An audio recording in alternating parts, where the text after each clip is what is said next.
जय हिंद दोस्तों, मैं गगनदीप आप सभी का स्वागत करता हूं proud group of NCC YouTube channel पर। और अगर आपका एनसीसी बी और सी सर्टिफिकेट का एग्जाम है तो ये वीडियो आपके लिए बहुत ही ज़्यादा इंपॉर्टेंट है, क्योंकि इस वीडियो में से आपके एग्जाम में बहुत सारे क्वेश्चन एज इट इज़ आने वाले हैं। तो इस वीडियो को आप बिल्कुल भी मिस ना करें अगर आपका एग्जाम है तो। और दूसरी इंपॉर्टेंट बात ये है कि जिन जिन का भी एग्जाम है उनको ऑल दी बेस्ट, आपको अच्छे से एग्जाम देना है। और आपकी हेल्प करने के लिए मैंने भी एक चीज़ की है कि आज तक की जितनी भी वीडियोस मैंने बनाई है एनसीसी बी और सी सर्टिफिकेट एग्जाम के लिए, उनकी मैंने एक प्लेलिस्ट तैयार की है जिसमें जो जो भी इंपॉर्टेंट क्वेश्चन है उन सभी को बड़े ही अच्छे से कवर किया गया है, सारे के सारे टॉपिक्स को बड़े ही अच्छे से कवर किया गया है। और वो प्लेलिस्ट की अगर आप सभी वीडियो देख लेते हैं तो आपको बी और सी सर्टिफिकेट एग्जाम में अच्छे मार्क्स लेने से कोई नहीं रोक पाएगा। तो वो प्लेलिस्ट का जो लिंक है आपको मैं डिस्क्रिप्शन में भी दे दूंगा और कमेंट बॉक्स में भी दे दूंगा।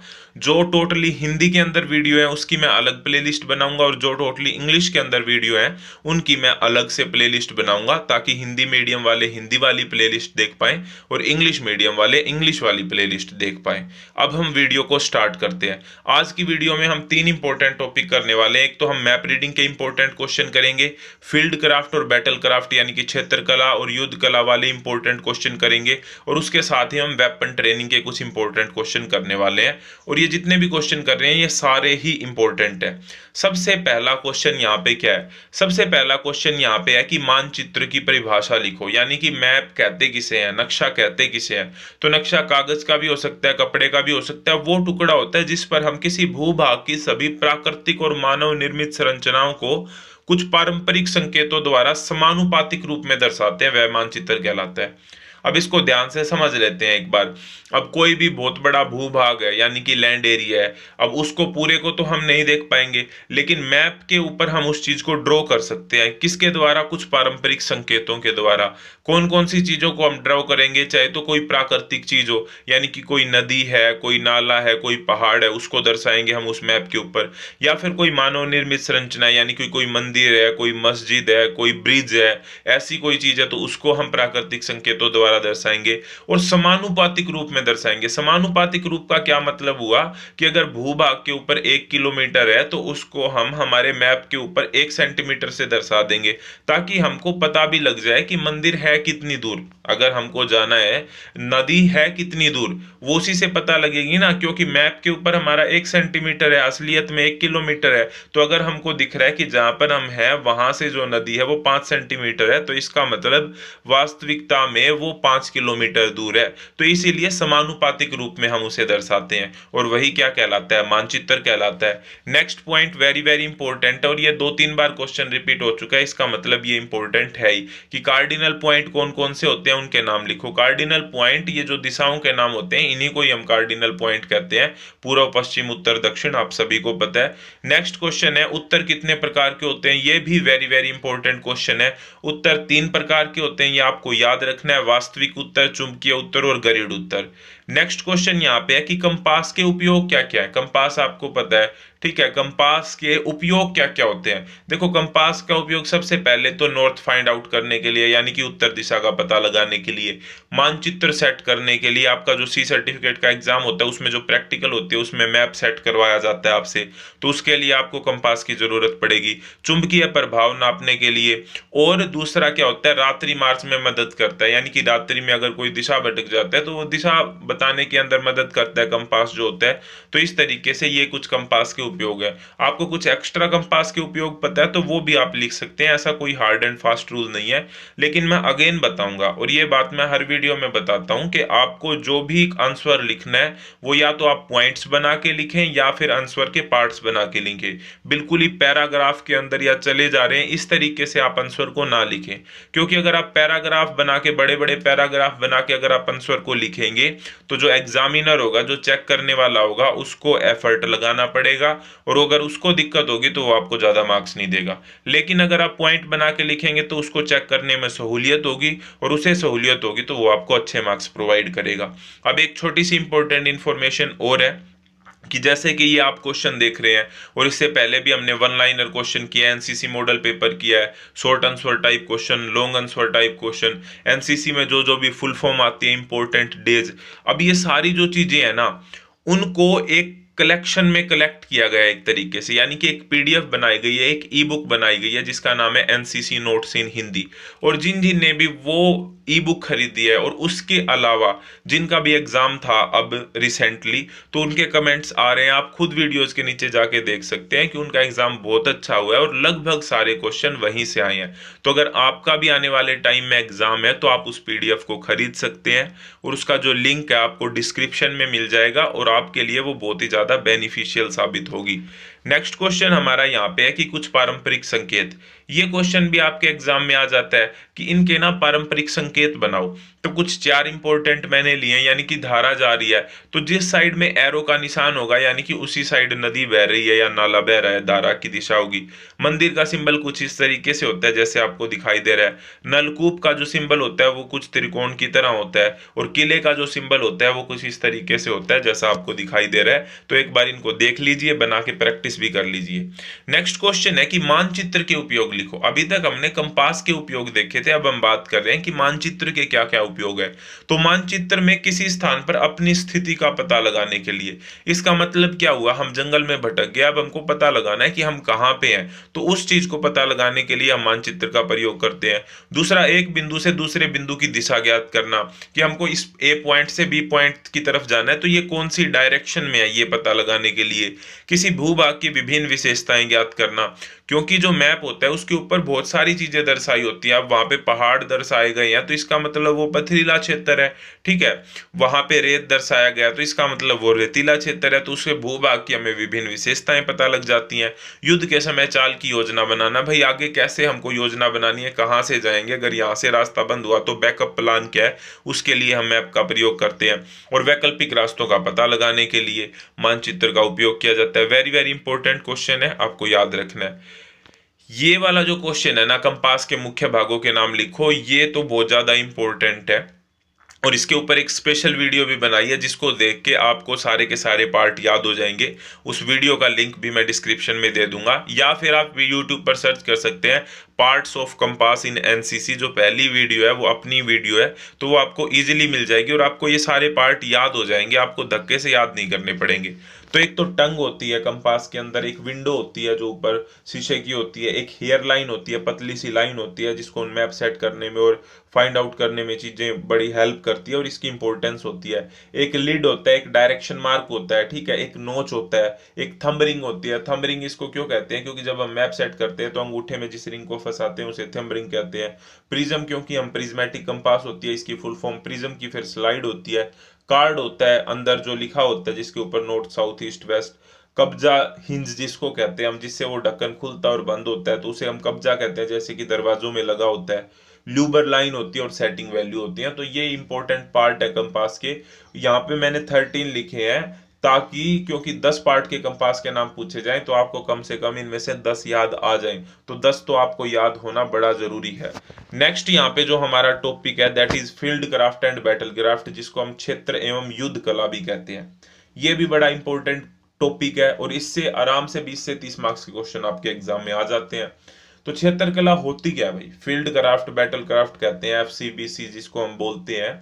तो ये होती क्या है, अब आप खुद ही सोचो, ये कह रहे हैं क्षेत्र कला, यानी कि किसी भी क्षेत्र की कला, यानी कि जिस पर्सन को क्षेत्र कला आती है उसको उस क्षेत्र का प्रयोग करना आता है, उसको जंगलों का प्रयोग करना आता है अपने हित के लिए, अपने गोल के लिए।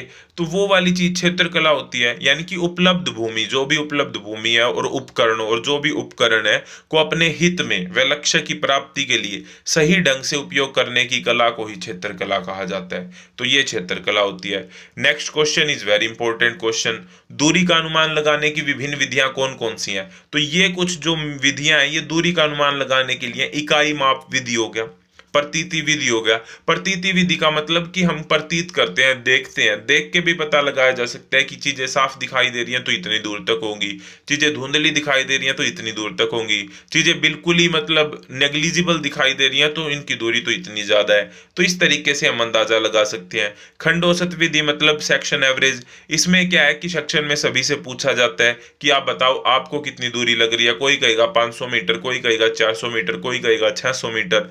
तो इस तरीके तरीके से सभी की लेके और उनकी एवरेज ले लेते हैं, और जो एवरेज होती है ना वो लगभग सेम ही होती है जो उसकी एग्जैक्ट दूरी होती है। की रेंज मेथड हो गया। आधा माप विधि, आधा माप विधि क्या है कि हमको पता है कि जो हमारा टारगेट है वो उससे जो आधे रास्ते पे है कोई चीज, तो अगर हम वहां तक की दूरी पता लगा लें तो हम जो आधे रास्ते तक की दूरी लगाई है उसको डबल कर देंगे। डबल करते ही हमारे पास एग्जैक्ट दूरी आ जाएगी, और फिर हो गया ब्रैकेटिंग मेथड। ठीक है, इस तरीके से डिफरेंट डिफरेंट टाइप के मेथड होते हैं जिनका प्रयोग करके हम दूरी का पता लगा सकते हैं। इकाई माप विधि जैसे क्या हो गया कि हमको पता है कि खंभों के बीच की डिस्टेंस इतनी होती है। ठीक है, जो पर्टिकुलर टाइप के बिजली के तार हो गए या और कोई खंभे हो गए उनके बीच में जो डिस्टेंस होती है वो इतनी होती है, और हमको दिख रहा है कि जो हमारा टारगेट है ना वो 5 खंभों से दूर है, यानी कि 5वें खंभे के पास है। तो क्या होगा, हमको अगर 1 और 2 खंभे के बीच की दूरी पता है तो हम उसको 5 से मल्टीप्लाई कर लेंगे और हमारा आंसर आ जाएगा। तो इस तरीके से हम एग्जैक्ट दूरी पता लगा सकते हैं या फिर नियरेस्ट दूरी पता लगा सकते हैं किसी भी चीज की। नेक्स्ट क्वेश्चन ये है कि क्षेत्रकला में कौन कौन से विषय होते हैं। अब क्षेत्रकला में कौन कौन से विषय हैं, एक तो भूमि का विवरण, हमको पता होनी चाहिए भूमि कैसी होती है, ग्राउंड कौन कौन से प्रकार के होते हैं, कैसी भूमि में क्या फायदे होते हैं, क्या नुकसान होते हैं, किस तरीके से हम उसका प्रयोग कर सकते हैं अपने लक्ष्य के लिए। अवलोकन एवं छिपाव, यानी कि हम छिप कैसे सकते हैं, हम चीजों को एनालाइज कैसे कर सकते हैं, दूरी का अनुमान लगाना। अब कुछ जो डेड ग्राउंड होते हैं उनमें क्या होता है, दूरी का अनुमान लगाना मुश्किल हो जाता है। तो इस तरीके से हमको इन चीजों का भी पता होना चाहिए। लक्ष्य की पहचान एवं विवरण, शस्त्र रहित एवं शस्त्र सहित चाल, तो ये क्षेत्रकला के इंपॉर्टेंट विषय होते हैं, इंपॉर्टेंट सब्जेक्ट होते हैं। नेक्स्ट क्वेश्चन यहाँ पे क्या है कि मैदान के प्रकार लिखो। जैसा कि मैंने बताया आपको कि मैदान कई प्रकार के होते हैं, जैसे उबड़ खाबड़ मैदान हो गए, समतल मैदान हो गया, खुला मैदान हो गया, मृत मैदान हो गए, ऊंचे मैदान हो गए, नीचे मैदान हो गए। तो ये इस तरीके से आप मैदान के डिफरेंट डिफरेंट टाइप्स के पार्ट लिख सकते हो, इसमें कोई भी प्रॉब्लम आपको नहीं होने वाली है। और कोई भी क्वेश्चन अगर एग्जाम में आता है जो आपको नहीं आता है, मे बी 1-2 क्वेश्चन ऐसा हो सकता है, अदरवाइज अगर आप उस पूरी प्लेलिस्ट को देखोगे ना जिसके बारे में मैंने बताया कि मैं बना दूंगा आपके लिए एनसीसी प्लेलिस्ट इन हिंदी करके, जिसमें जितने भी वीडियोस बनाई हैं अभी तक वो सारी की सारी हैं। अगर उनमें से आपने 1-2 वीडियो देख रखी है तो नेक्स्ट वीडियो पे चले जाना, बैक मत जाना, क्योंकि वे सारी वीडियो अगर आप देखते हैं तो आप एग्जाम में इजिली अच्छा मार्क्स कर पाएंगे, अच्छे मार्क्स स्कोर कर पाएंगे। नेक्स्ट क्वेश्चन यहाँ पे कुछ वेपन ट्रेनिंग से रिलेटेड क्वेश्चन है कि राइफल से गोली चलाने की कार्यवाही का अनुक्रम लिखो। देखो, राइफल से जब भी हम गोली चलाते हैं ना तो सबसे पहले तो हमारा काम होता है कि हम एम को देखें, लक्ष्य को देखें कि गोली चलानी कहाँ पे है। ठीक है, वो वाला काम हो गया। फिर हम ब्रीदिंग करते हैं, यानी कि श्वास नियंत्रण करते हैं, क्योंकि अगर हम श्वास नियंत्रण नहीं करेंगे तो जो टारगेट पे गोली है वो नहीं लगेगी, इधर उधर लग जाएगी। तो फिर हम ब्रीदिंग को कंट्रोल करते हैं, यानी कि सांस को ठहराव देते हैं। फिर बाद में होता है हमारा गोली चलाना, फिर हम फायर करते हैं, और फिर होता है फॉलो थ्रो, यानी कि फिर ये जो प्रक्रिया है उसी को दोबारा से अपनाते हैं नेक्स्ट राउंड चलाने के लिए। तो ये है, जब भी हम राइफल से गोली चलाते हैं तो ये उसकी कार्यवाही का अनुक्रम होता है, कार्यवाही का ऑर्डर होता है। नेक्स्ट क्वेश्चन है यहाँ पे कि एक अच्छे निशानेबाज के गुण लिखो। अब हम एक अच्छा निशानेबाज किसे कह सकते हैं, जिसका अच्छा निशाना हो पहली बात तो, फिर मजबूत पकड़ हो राइफल की, क्योंकि अगर राइफल की मजबूत पकड़ नहीं होगी तो फिर निशाना अच्छा हो ही नहीं सकता, और फिर अच्छा ट्रिगर प्रचलन हो। ट्रिगर प्रचलन का क्या मतलब है कि वो अगर बहुत ही ज्यादा जोर लगाएगा, यानी कि इधर उधर हिला देगा राइफल को, फिर भी निशाना नहीं लगेगा। तो ये तीनों चीजें होना बहुत ज्यादा जरूरी है अच्छे निशानेबाज के लिए। नेक्स्ट क्वेश्चन यहाँ पर very very very important question है, और ये क्वेश्चन मैं आपको पहले भी बता चुका हूँ कि ये क्वेश्चन आपके एग्जाम में आएगा, तो आपको ये अच्छे से रट के जाना है कि 7.62 SLR के मुख्य भाग कौन कौन से हैं। अगर किसी और राइफल के भी आपसे भाग पूछ लिए जाते हैं तो भी बहुत सारे भाग कॉमन होते हैं, आप इसी के भाग लिख के आ सकते हैं। आपको उतने तो नहीं, लेकिन 1-2 मार्क्स कम मिल जाएगा। लेकिन ऐसे मत सोचना कि सर ने तो 7.62 SLR के बारे में बताया था और ये तो किसी और राइफल के बारे में पूछ लिया। देखो, क्योंकि सबसे पहला पार्ट यहाँ पे है बट। अब बट तो सभी में होता है, जो बैक वाला पार्ट होता है। सेकंड पार्ट है बॉडी कवर, ठीक है, ये भी सभी में होता है। नेक्स्ट हो गया इजेक्शन स्लॉट, पिस्टल ग्रिप। अब बैक साइट और फोर साइट ये भी सभी में होता है, क्योंकि एम करने के लिए हमको बैक साइट और फोर साइट की जरूरत पड़ती है।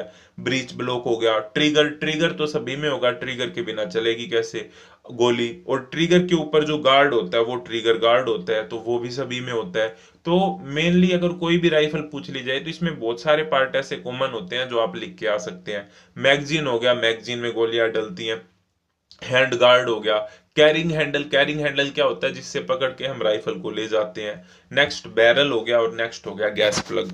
तो ये 14 पार्ट यहाँ पे लिखे हैं, लेकिन मिनिमम मिनिमम 10 पार्ट तो आपको याद होने ही होने चाहिए। नेतृत्व के मुख्य लक्षण कौन कौन से हैं, या फिर पूछ लिया जाता है कि लीडरशिप क्वालिटीज के नाम लिखो, तो जिनको OLQs के बारे में पता है, जो 15 OLQs होती हैं, ऑफिसर लाइक क्वालिटीज, वे भी आंसर में आप लिख के आ सकते हैं। करेक्ट आंसर होगा बिल्कुल, और आपको पूरे मार्क्स मिलेंगे। हिंदी में अगर आप लिखना चाहते हैं तो नेतृत्व के मुख्य लक्षण इस प्रकार है। सबसे पहला तो है सजगता। सजगता मतलब होता है अवेयरनेस। अवेयरनेस होनी बहुत ज्यादा जरूरी है किसी भी लीडर के लिए। दूसरी बात है निस्वार्थ भाव। जो भी गोल अचीव करना है, उस गोल को अचीव करने में उसका खुद का कोई स्वार्थ नहीं होना चाहिए। वेलफेयर होना चाहिए, बल्कि सर्विस बिफोर सेल्फ की जो बात होती है वो होनी चाहिए। तीसरा है सुव्यवहार। सुव्यवहार यानी कि व्यवहार अच्छा होना चाहिए अपने सीनियर्स के साथ, अपने कलीग्स के साथ, अपने सबऑर्डिनेट्स के साथ। फोर्थ है विनोद प्रियता। विनोद प्रियता का मतलब खुश मिजाज पर्सन होना चाहिए। आप खुद ही सोचो कि आपका कोई सीनियर है जो खुश रहता है, जो आपसे अच्छे से बात करता है, खुशी खुशी बात करता है, तो उसकी बातें भी आप खुशी खुशी मानेंगे। फिफ्थ है साहस। साहस मतलब करेज। कोई भी ऐसी चीज आती है जो मुश्किल होती है, जिसे करने में हमें डर लगता है, लेकिन उसके बावजूद भी जो करता है वही लीडर होता है। वो कहता है कि yes we can do it. Sixth है यहाँ पे निष्ठा भाव। निष्ठा भाव मतलब इज्जत होनी चाहिए अपने सीनियर्स के लिए, अपने देश के लिए, अपने यूनिफॉर्म के लिए, सभी चीजों के लिए एक निष्ठा भाव लीडर में होना चाहिए। सेवंथ पॉइंट है यहाँ पे निर्णायकता। निर्णायकता का मतलब होता है डिसीजन मेकिंग एबिलिटी। ये बहुत ज्यादा इंपॉर्टेंट है, क्योंकि डिफेंस में बहुत सारी ऐसी सिचुएशन आती हैं जहां पर डिसीजन लेना मुश्किल हो जाता है कि क्या करना चाहिए क्या नहीं, लेकिन जो लीडर होता है वो डिसीजन लेता है। डिसीजन हर बार करेक्ट हो ये जरूरी नहीं होता, लेकिन डिसीजन लेना करेक्ट होता है और लेना जरूरी होता है, ठीक है। एट्थ पॉइंट यहाँ पे न्याय प्रियता। न्याय प्रियता का मतलब होता है कि वो न्याय के प्रति सजग होना चाहिए एक तरीके से, यानी कि वो किसी भी तरह से भेदभाव ना करे और वो सिर्फ न्याय की बात करे। नाइन्थ पॉइंट है पहल करना। पहल करने का मतलब होता है इनिशिएटिव लेने वाला, यानी कि 10 बंदे हैं, उनमें से कहा जाए कि ये काम कौन करेगा, तो जो सबसे पहले कहे हाँ सर मैं करूंगा, ठीक है, तो वो होता है इनिशिएटिव लेना। 10th पॉइंट है यहाँ पे विवेकशीलता, यानी कि बुद्धि का अच्छे से इस्तेमाल करने वाला होना चाहिए। 11th पॉइंट है ईमानदारी। ऑब्वियसली जो लीडर होना चाहिए वो ईमानदार होना चाहिए। और 12th पॉइंट है ज्ञानोन्मुख, यानी कि वो हमेशा ज्ञान लेने वाला होना चाहिए, वो हमेशा सीखने वाला होना चाहिए। तो ये लीडरशिप की क्वालिटीज हैं। वेरी वेरी इंपॉर्टेंट क्वेश्चन है, आप चाहे इसका स्क्रीनशॉट ले लें, इसको नोट डाउन कर ले, अच्छे से याद करके जाएं, ये आपको एग्जाम में पक्का मिलेगा। नेक्स्ट क्वेश्चन यहाँ पे क्या है, नेक्स्ट क्वेश्चन है नेता की परिभाषा लिखो। अब नेता यानी कि लीडर, मैं एक बात आपको कहना चाहूंगा कि जब भी हम एनसीसी एग्जाम की बात करते हैं तो हाँ, हालांकि पॉलिटिकल लीडर भी जो होता है, राजनेता भी होते हैं, वे भी नेता ही होते हैं, लेकिन हमको वहां से रिलेट नहीं करना है। हमको जब भी अपनी डेफिनेशन देनी है तो हमको जो लीडर की डेफिनेशन देनी है, नेता की डेफिनेशन देनी है, हमको उसे डिफेंस से रिलेट करना है। ये बात आपको ध्यान रखनी है। तो नेता कौन होता है, लीडर कौन होता है? लीडर वह व्यक्ति होता है जो लक्ष्य की प्राप्ति के लिए अन्य लोगों और संसाधनों को सकारात्मक रूप से प्रभावित करता है। इसका मतलब क्या हुआ कि जितने भी रिसोर्सेज अवेलेबल है, जितने भी मटेरियल अवेलेबल है, और साथ में जितने भी पर्सन आपके साथ हैं, उनको आप मोटिवेट करते हैं, उनको आप अच्छे से यूज करते हैं, जो मटेरियल होता है उसको अपने गोल को अचीव करने के लिए। तो जो ऐसा कर पाता है वही एक अच्छा लीडर होता है। नेक्स्ट क्वेश्चन है यहाँ पे कि नेता कितने प्रकार के होते हैं। अब नेता कितने प्रकार के होते हैं? 3 प्रकार के। एक होता है जन्मजात, एक होता है प्रशिक्षित, और एक होता है अंगीकृत। जन्मजात यानी कि जिनमें इनबॉर्न क्वालिटीज होती है लीडरशिप की, वो पैदा ही लीडर होते हैं, ठीक है। दूसरे होते हैं प्रशिक्षित, यानी कि जिन्हें लीडरशिप सिखाई जाती है। और तीसरे होते हैं अंगीकृत, कुछ में लीडरशिप क्वालिटी ना होने के बावजूद भी उन्हें लीडर बना दिया जाता है, तो उसे हम अंगीकृत नेता कहते हैं, if I am not wrong, ठीक है। तो नेता 3 प्रकार के होते हैं। इसी तरीके से अगर नेतृत्व पूछा जाए कितने प्रकार के होते हैं, तो नेतृत्व भी 3 प्रकार के होते हैं। जन्मजात नेतृत्व, प्रशिक्षित नेतृत्व और अंगीकृत नेतृत्व। तो इस तरीके से चाहे क्वेश्चन नेता कितने प्रकार के होते हैं, चाहे नेतृत्व कितने प्रकार के होते हैं, तो आपको यही आंसर लिख के आना है उसका, और आपका क्वेश्चन बिल्कुल ठीक होगा। नेक्स्ट क्वेश्चन यहाँ पे है कि धारणा क्या है। धारणा एक तरीके से है कि इंट्यूशन हो गया हमारा, कि धारणा चुनने व छांटने की एक प्रक्रिया होती है जिससे व्यक्ति सही और गलत को निर्धारित करता है। यह है हमें अप्रासंगिक, अप्रासंगिक का मतलब इररिलेवेंट जो चीज है वह विघटनकारी मतलब नुकसानदायक जानकारी से बचाती है, तो उसे हम धारणा कहते हैं। नेक्स्ट क्वेश्चन यहाँ पे है कर्तव्य क्या है। कर्तव्य किस चीज को हम कहते हैं कि ये काम करना हमारा कर्तव्य है, ये तो हमारी ड्यूटी है। तो क्या मतलब क्या है, उसको ड्यूटी को हम डिफाइन कैसे करेंगे, उस कर्तव्य को हम डिफाइन कैसे करेंगे। तो कर्तव्य क्या होता है, हमारे नैतिक व विधिक दायित्वों को ही कर्तव्य के रूप में परिभाषित किया जाता है। नैतिक यानी कि मोरल दायित्व हो हमारे, और विधिक मतलब कानूनी रूप से कोई दायित्व हमें दिए गए हैं, तो वे दोनों जो दायित्व होते हैं उन्हीं को हम कर्तव्य कहते हैं। कर्तव्य हमें हमारे वरिष्ठ जनों यानी कि जो हमसे बड़े हैं, सहयोगियों यानी कि जो हमारे साथ है, और अधीनस्थों जो कि हमारे सबऑर्डिनेट हैं, के प्रति उचित एवं उत्तम व्यवहार करने के लिए प्रेरित करता है, तो यही कर्तव्य होता है। Next important and very very important question है, इसको आप जो फर्स्ट क्वेश्चन था उससे भी रिलेट कर सकते हैं, लेकिन ये क्वेश्चन आपके एग्जाम में अगर ज्यादा मार्क्स का आ जाता है तो आपको इस तरीके से उसको लिखना है।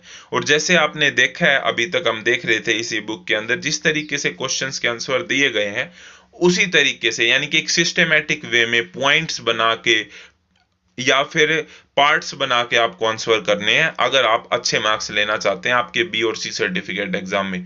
ये बात मैं पहले भी बताता हूं कि अगर आप पैराग्राफ बना के लिखेंगे तो पैराग्राफ पढ़ने में जो एग्जामिनर होगा उसको एफर्ट लगाना पड़ेगा, उसको दिक्कत होगी, और अगर उसको दिक्कत होगी तो वो अच्छे मार्क्स नहीं देगा। लेकिन अगर आप पॉइंट्स बना के लिखते हैं या फिर पार्ट्स बना के लिखते हैं आंसर के, तो उसको सहूलियत होगी, जो भी आपका एग्जाम चेक करेगा और वो आपको अच्छे मार्क्स देगा। तो इस बात का आपको ध्यान रखना है। एक अच्छे नेता के गुण कौन कौन से हैं? सबसे पहला तो सच्चाई, झूठ नहीं बोलने वाला होना चाहिए, चोरी नहीं करने वाला होना चाहिए, जो भी अच्छा लीडर होता है। दूसरा है विश्वास, दूसरों में अपना विश्वास जगाना और अपने मन में दूसरों के प्रति विश्वास रखना, क्योंकि विश्वास भरोसा बहुत बड़ी चीज है डिफेंस के अंदर। जब तक आप अपने साथी पर विश्वास नहीं करेंगे तब तक आप कोई भी जंग नहीं जीत सकते। तो विश्वास भरोसा बहुत इंपॉर्टेंट चीज है अगर हम बात करते हैं डिफेंस की। नेक्स्ट है यहाँ पे सहायता, सहायता होती है जो साथियों की सहायता करे भी और जरूरत पड़े तो खुद भी सहायता लेने में न झिझके। तो ऐसे व्यक्ति जो होता है वो लीडरशिप की क्वालिटीज को डिफाइन करता है अच्छे से। नेक्स्ट पॉइंट है यहाँ पे ईमानदारी, ईमानदारी व वफादारी, देश के लिए, समाज के लिए, अपने परिवार के लिए और खुद से वफादारी, ये होना बहुत ज्यादा जरूरी है। नेक्स्ट है यहाँ पे समानता, समानता मतलब सभी समान होने चाहिए, उसके लिए जो भी उसके कलीग है वो किसी भी मतलब कास्ट के बेस पे, धर्म के बेस पे, रंग के बेस पे कोई भी मतलब डिस्क्रिमिनेशन ना करने वाला हो। अनुशासन होना चाहिए, नियमों और जो मानदंड है उनका पालन करने वाला। नेक्स्ट है यहाँ पे निष्ठा, 7 पॉइंट, व्यक्ति, संस्था, समाज व देश के लिए निष्ठा होनी चाहिए, इज्जत होनी चाहिए। नेक्स्ट पॉइंट है निष्पक्षता, जो बिल्कुल भी भेदभाव ना करे और जो निर्णय लेना है वो बिना भेदभाव के लिए, तो उसे हम यहाँ पे निष्पक्षता कहेंगे। सम्मान करना, किसी की उसके गुणों के लिए प्रशंसा की भावना, सम्मान करना। और निस्वार्थता यानी कि उसमें अपना कोई स्वार्थ नहीं होना चाहिए, निजी स्वार्थ से वो दूर होना चाहिए, आत्म केंद्रितता यानी कि सेल्फ सेंटर्डनेस से वो दूर होना चाहिए। तो ये इंपॉर्टेंट क्वेश्चन थे लीडरशिप से रिलेटेड, और इससे आपके एग्जाम में क्वेश्चन आने वाले हैं। तो इस वीडियो को चाहे आप बार बार देखें, इसके नोट्स बनाएं, इसको कैसे याद करें या फिर लीड लगा के सुने, आपका जो मन करे करो, लेकिन ये एग्जाम में क्वेश्चन आपके आएगा। इस तरह की और वीडियो के लिए जुड़े रहिए proud group of NCC channel के साथ। और भी वीडियो इस तरीके से आती रहेंगी एनसीसी और डिफेंस से रिलेटेड हर जानकारी के लिए जुड़े रहिए proud group of NCC YouTube channel के साथ। नेक्स्ट वीडियो तक जय हिंद, जय Bharat, thank you very much.